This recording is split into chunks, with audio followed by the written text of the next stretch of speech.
In a year of many firsts, most of them unpleasant, today offered yet another. For the first time since the era of the Civil War, a defeated American president has not just refused to concede, but has accused the winners of cheating. As alarming as the fact that many senior Republicans have echoed this chorus of grievance, refusing to recognize the result. This does not bode well for future cooperation between Democrats and Republicans, without which there can be no progress on the vital issues facing America, first and foremost the pandemic.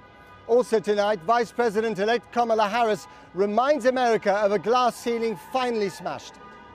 But while I may be the first woman in this office, I will not be the last. Because every little girl watching tonight sees that this is a country of possibilities.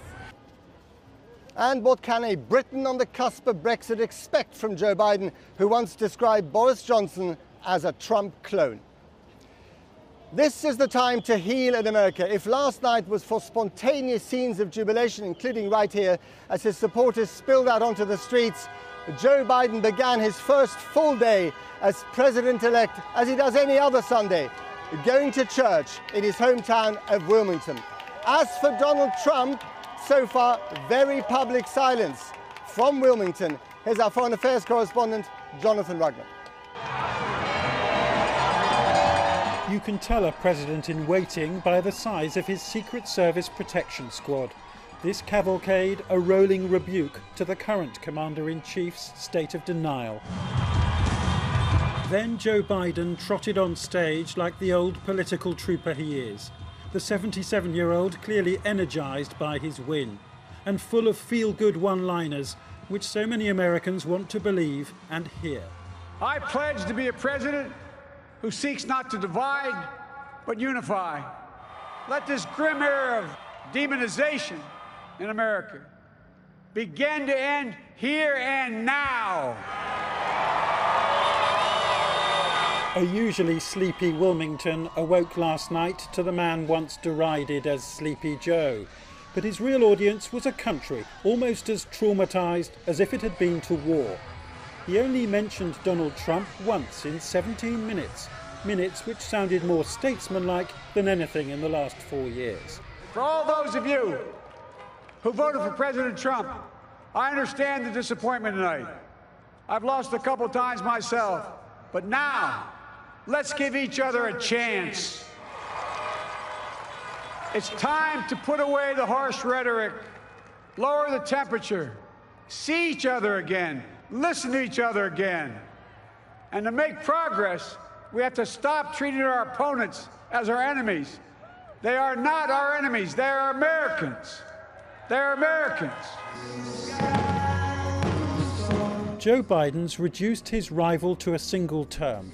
But despite his toothpaste smile and Irish charm, his age means he may serve no longer either. So this may not be the beginning of a Biden era, more the end of the last one.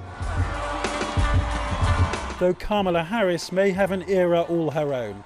His vice presidential pick, the 56-year-old daughter of Jamaican and Indian immigrants, the mold-breaking embodiment of a more diverse America ahead. While I may be the first woman in this office, I will not be the last.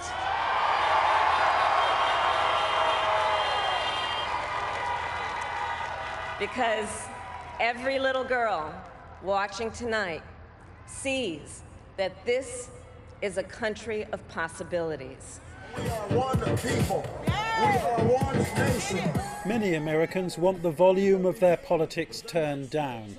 Now the insurgency Donald Trump mounted against his own high office has finally failed.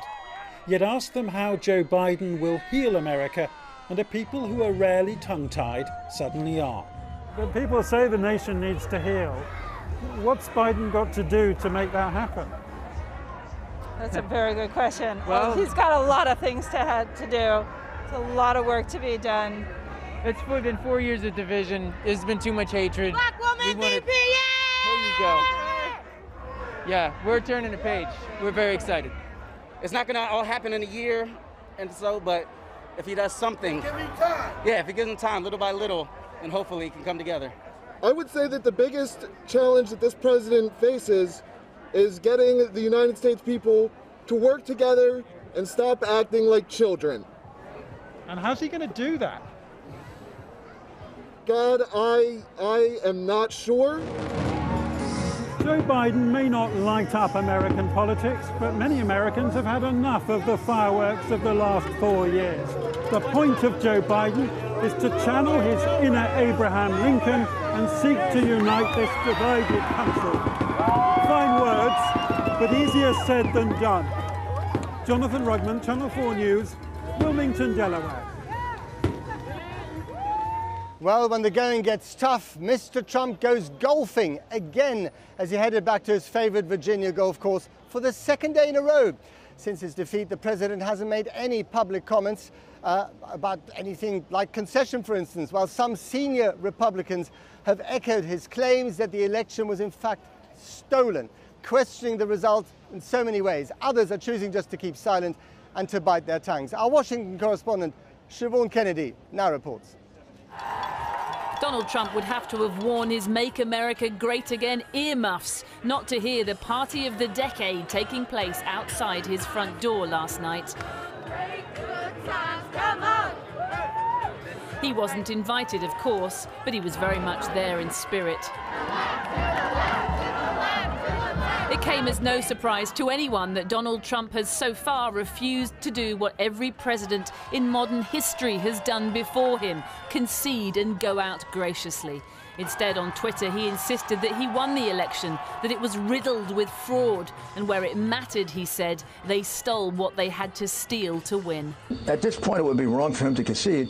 There is strong evidence that this was an election that in at least 3 or 4 states and possibly 10, it was stolen. The president's lawyer knows officials have said there is no evidence of voter fraud, but they're pressing ahead with a fresh blitz of lawsuits tomorrow anyway. Mr. Trump's staunchest allies dispatched to the morning TV shows to repeat his baseless claims. Despite the media trying to tell everyone, give up, go home, we know who we want to win, that's not how it works. We need to follow the law, and that means allowing the legal process to play out. There's a lot of shenanigans going on here. If I were President Trump, I would take all this to court. I'd fight back. But the only ones listening were Donald Trump's supporters, who dutifully parroted the message. And I encourage President Trump to continue his lawsuits to stop the stealing of this election. These are the people that Joe Biden is appealing to as president-elect in the first tweet of his transition team. We stand together, finally as one America. We'll rise stronger than we were before. Donald Trump rose this morning and went golfing. Joe Biden to church and a private moment to visit the grave of his first wife and daughter, who died in a car crash nearly 50 years ago, and his son Beau, who died of brain cancer in 2015. His story of personal loss was the hallmark of his campaign, and the promise that Biden would harness that strength for the challenges ahead. The first naming a team to combat COVID-19 that's killed nearly 240,000 Americans and left millions unemployed. It was Donald Trump's mishandling of the pandemic that's at the heart of his losing the White House. But don't even try to make him accept that. You're not going to change the nature of President Trump. He has a relatively relaxed relationship with the truth. I would prefer to see the world watching a more graceful departure, but that's just not in the nature of the man. And we finally seen a change. Change has finally come. The question now, when will Donald Trump accept it?